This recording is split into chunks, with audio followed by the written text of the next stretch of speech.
Доброе утро. 6 июля сегодня. Я пошел на утреннюю прогулку. Пришел на поле, а здесь прям зоопарк. Гуси, зайчики или кролики. Сейчас покажу.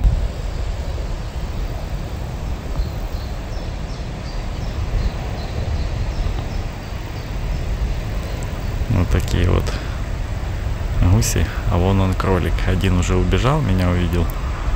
Не знаю, попробую приблизить. Да, качество, конечно. Ну вон он, ушастик, да, встает на лапы. Ближе не пойду, а то разлетятся птички. Вот такая красота.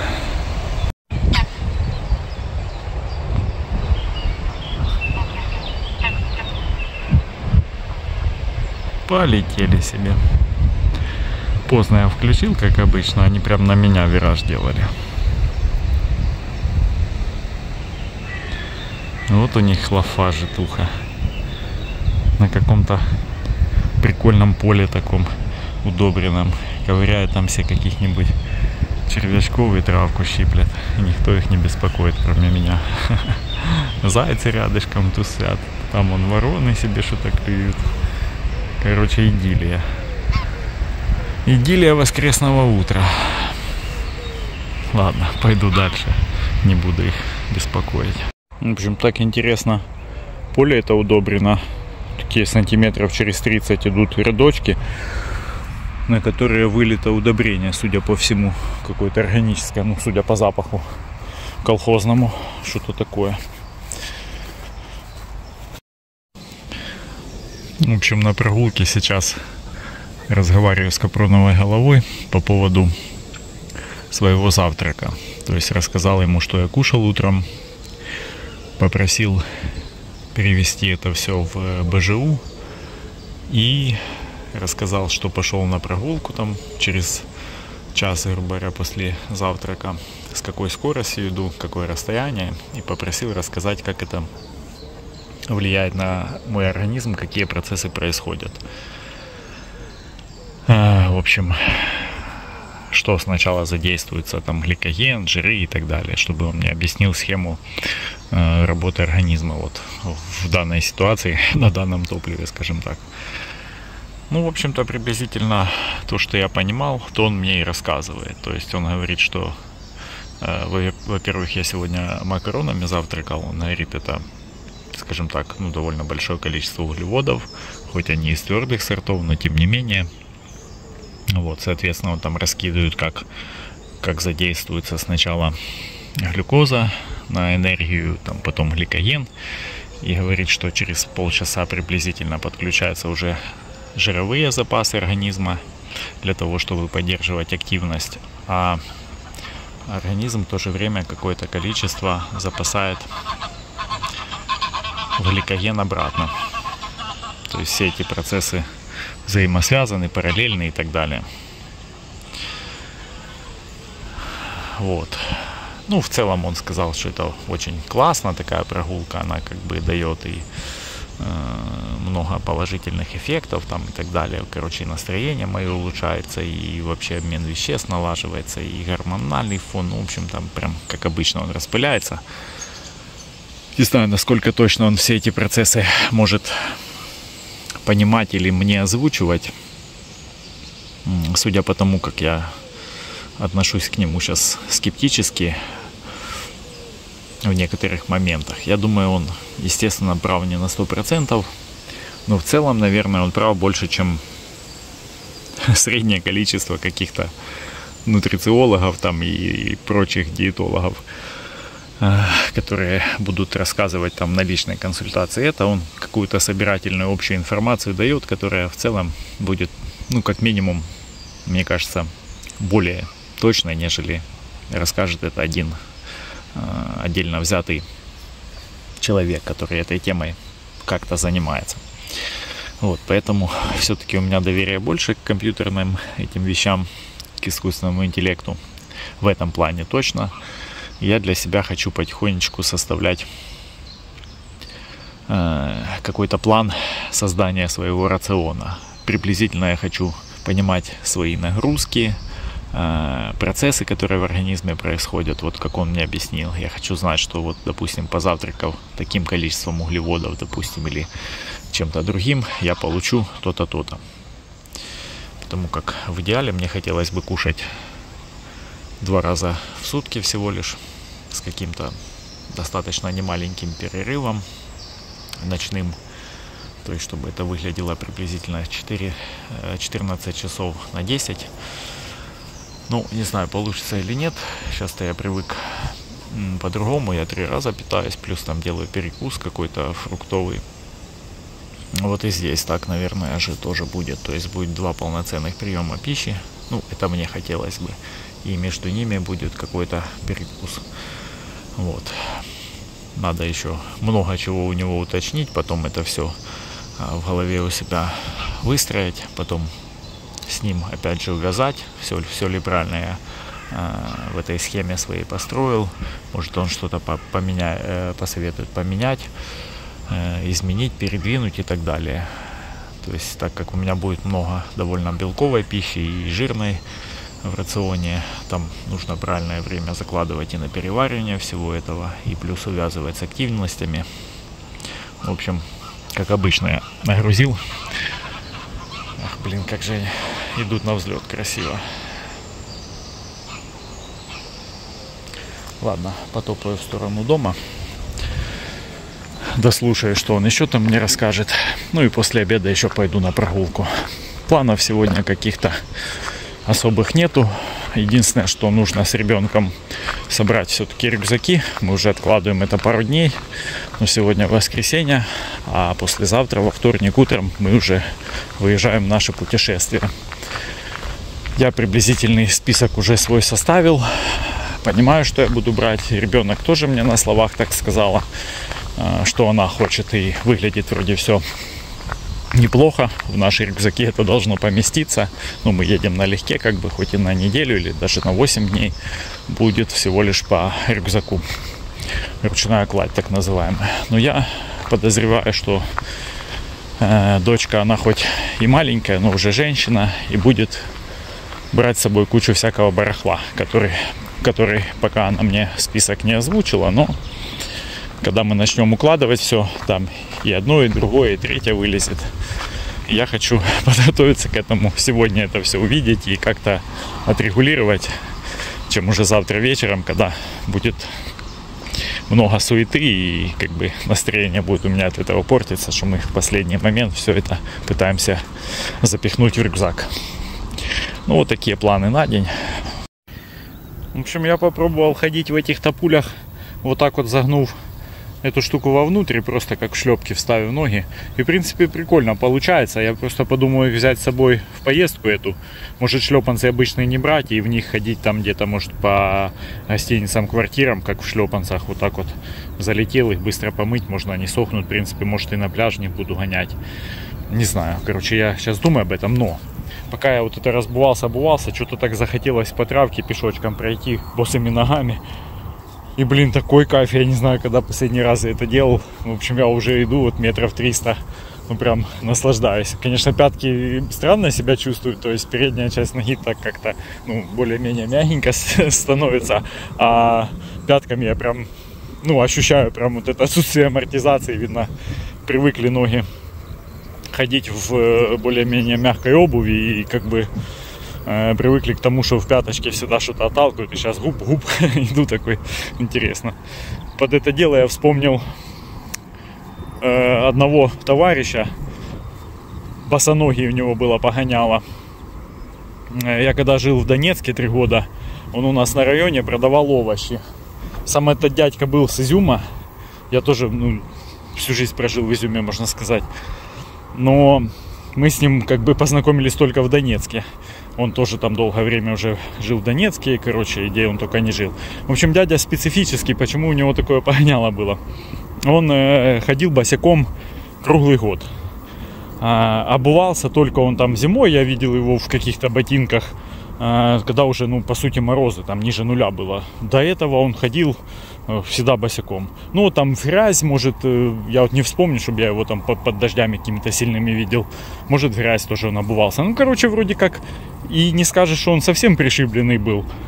Но и в то же время, ну, явно, как бы на фоне в общем, то есть, ну, выглядел не совсем адекватно в этой своей босоногости. Но он был такой, типа там какой-то, ну, знахарь, не знахарь, короче, ну, какие-то местные девочки к нему бегали с района по поводу проблем всяких медицинских. То есть что-то он кого-то там даже подлечивал. А так он был, о, вот это сложно сейчас. Ай, прям больно, ёптить, да ну нафиг. Так, надо как-то обуваться, наверное, уже. Ай-яй-яй. Я манал. Короче, это. Да, и он с женой там торговал. Обычно у них была такая японская какая-то машинка. Как у черепашек ниндзя. Вот это прям похоже такая. То ли Исузу, то ли какая-то дебильная. Как на мой вкус. Вот. И он на ней возил эти овощи. Там выкидывал пару палет и раскладывал свои коробки. И торговал. В основном, ну, я тогда на Гладковке жил. И, соответственно, у него там было пару точек, где он на этой Гладковке останавливался с этими овощами. И, значит, занимался своим бизнесом небольшим. Вот. Ну, а потом же я в 2013 году оттуда перед самой войной уехал. А он остался. И я ж с ребятами, с кем там общался, на то время созванивался. И мне рассказывали, типа, прикинь, короче, его... Типа босоногого расстреляли. Говорю, что такое? Типа, не может быть. Ну, мол, типа, бегал метки, ставил для украинцев, для обстрелов украинских. Ну, вот это там была такая мулька, что рисовали на асфальте, типа, там какие-то мишеньки или что-то. Ну, короче, чистый бред какой-то. Что он там, типа, был с поличным взят в момент, как он на детский садик или куда-то ставил эту метку. Или на котельную. Ну, короче, какой-то чисто пропагандистский бред. Понятно, что как бы на Google Maps все детские садики есть, и что там такие метки на них ставить, и зачем туда прилетать, тем более, что в то время там не было никаких этих ДНРовских бойцов и так далее. Вот, ну, типа, все, его вот это поймали, расстреляли, короче, все, нету босоногого. Ну, я такой прикололся, думаю, ого, что за бред. Ну, а потом тоже дошли слухи, что он уже там где-то на подконтрольной территории Украины, как бы, находится, и у него дочка во Львове жила, как бы, то есть, что все с ним нормально, что были просто какие-то, короче, эти басни. Ну, может, там что-то и предъявы ему летели, но, тем не менее, вроде как он выжил.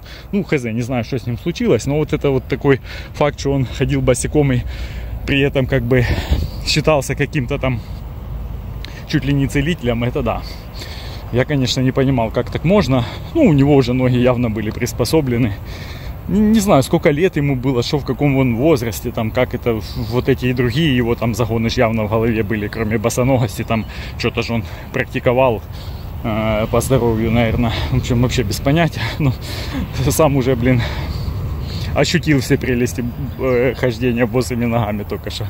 Не знаю, как он, за сколько он привык. Он уж, конечно, он везде там не лазил, наверное, где колется и больно. А ходил по нормальной дороге.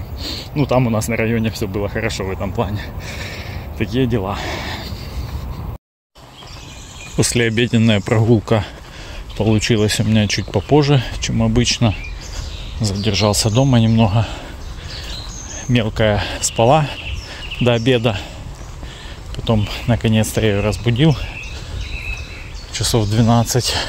И она соизволила накидать вещички, которые будет брать с собой. В общем, мы собрали рюкзачок ориентировочный. Еще, конечно, некоторые моменты нужно уточнить. Но в целом уже все.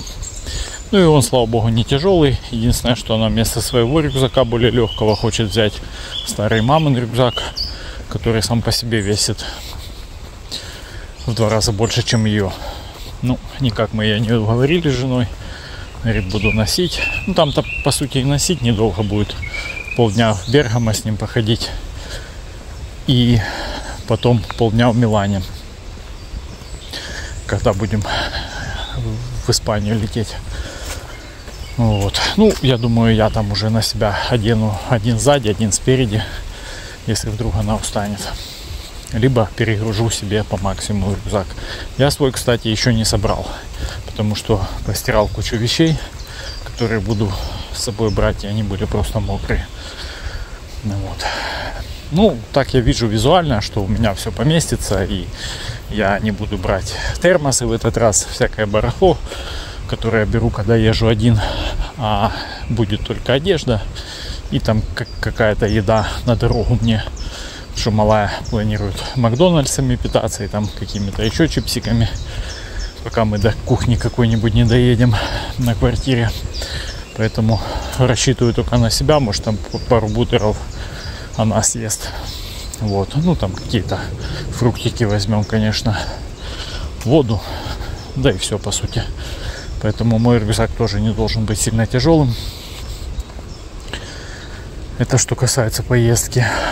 А так, старшая дорисовала картину. Сейчас одевали обратно раму на нее. Эту картину она вообще рисовала на обороте старой картины, если я правильно понял. Она купила на блошином рынке чью-то старую, там за пару евро в раме и как бы на холсте. Если я не ошибаюсь, она либо взяла свою бумагу акварельную, по-моему, да, все-таки, потому что белый этот, а тут, наверное, старый холст убрала. Ну и получается, мы использовали раму, стекло и там штуку эту сзади из ДВП, которая закрывает. Ну вот я уже перед выходом, она попросила меня собрать. Дорисовала сегодня последние штрихи уже. Вернусь домой, сфоткаю обязательно ее. Неожиданно круто получилось. Она давно не рисовала именно руками. Но тем не менее, я в захвате, как говорится. Вот. Она же больше привыкла на планшете. Ну, у нее не то, что там специальный какой-то, а просто обычный планшет самсунговский со стилусом. Вот, и она в нем рисует. Говорит, так прикольно, рисую на холсте и хочу типа пальцами щипком уменьшить или увеличить. Рука тянется сама, чтобы, короче, приблизить или удалить.